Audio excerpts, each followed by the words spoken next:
Amerika Qo'shma Shtatlarida mavsumiy qishloq xo'jaligi ishlari.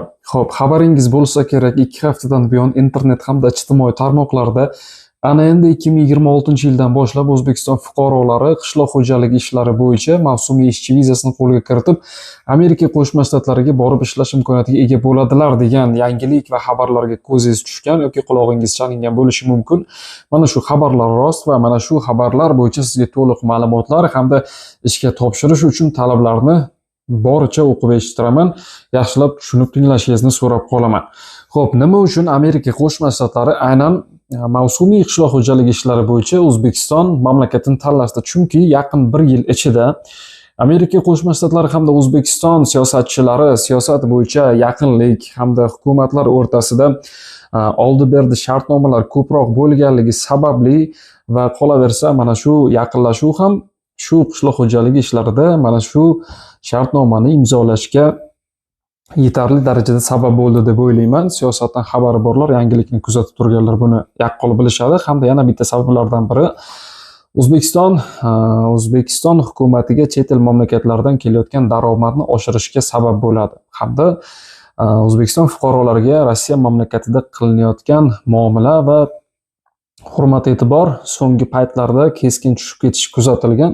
Shuning uchun ham O'zbekiston hukumati fuqarolarni keskin Amerika hamda Yevropa tomonlariga yo'naltirmoqda. 2026-yil kuzgi va yozgi fasllar oralig'idagi oylarda, ya'ni avgust, sentyabr, oktyabr oylarida birmuncha O'zbekiston fuqarolari Amerika Qo'shma Shtatlariga vaqtincha ishlash uchun mavsumiy ishchi vizalarini berilgan holda qishloq xo'jaligi ishlariga safarbar etiladi va mana shu fuqarolarimiz u yerda Amerika Qo'shma Shtatlari ish beruvchilariga ma'qul kelsa, qishloq xo'jaligi ishlarida o'zlarini ko'rsata olishsa ijobiy tomonlama, bu yerdagi yana bormoqchi bo'lgan O'zbekiston fuqarolarimizga kvotalarni oshishiga hamda o'rtada tuzilgan kelishuv 5 yil, 10 yil, 15 yilga xizmat qilishiga sabab bo'ladi. Ya'ni Amerika Qo'shma Shtatlariga borish uchun hujjat topshirish ishlari boshlandi va ro'yxatdan o'ting degan havola tashlab beriladi. Bu albatta Telegram kanalimizda bo'ladi. Telegram kanalga qanday ulanishni video oxirida sizga aytib o'taman.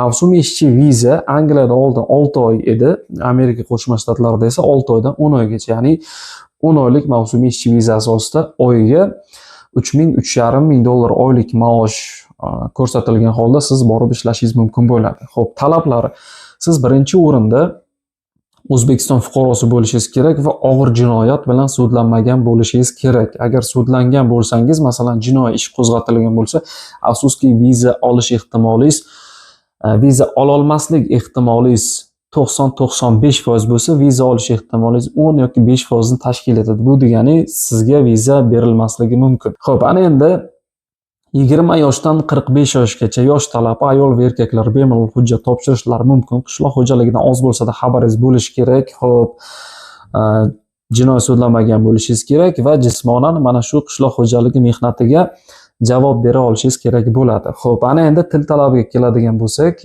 avvalo Amerika ingliz tilida gaplashadi va ingliz tilidan keyingi til bu ispan tili hisoblanadi. Afsuski bizda ingliz tili va rus tili, chunki Angliya mamlakatida ham rus tili bo'yicha ishga jo'natilgan edi.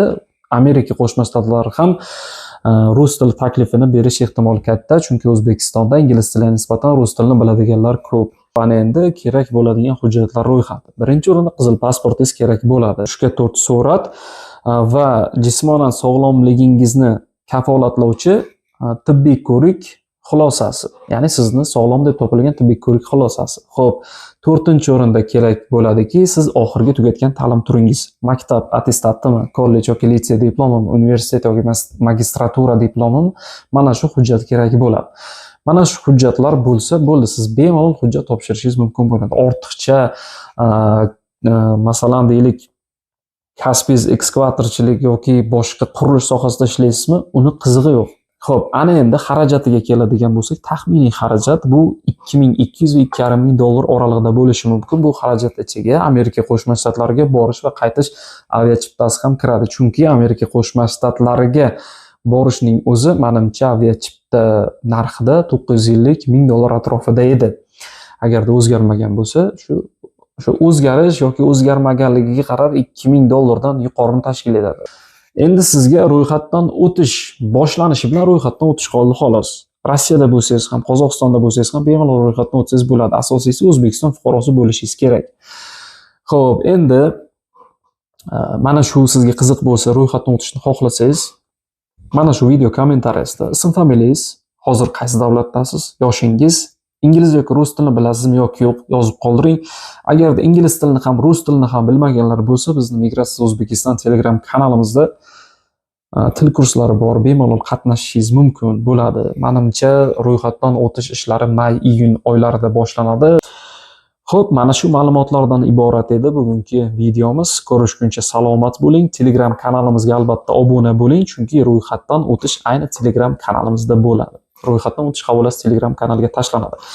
Agarda Amerika sizga to'g'ri kelmasa, Italiya, Fransiya, Finlandiya, Shvetsiya, Kanada mamlakatlari bo'yicha qolaversa, Niderlandiya, boshqa Yevropa mamlakatlari, Yaponiya, Janubiy Koreya bo'yicha ham bemalol ish vakansiyalari bor, hujjat topshirishingiz mumkin.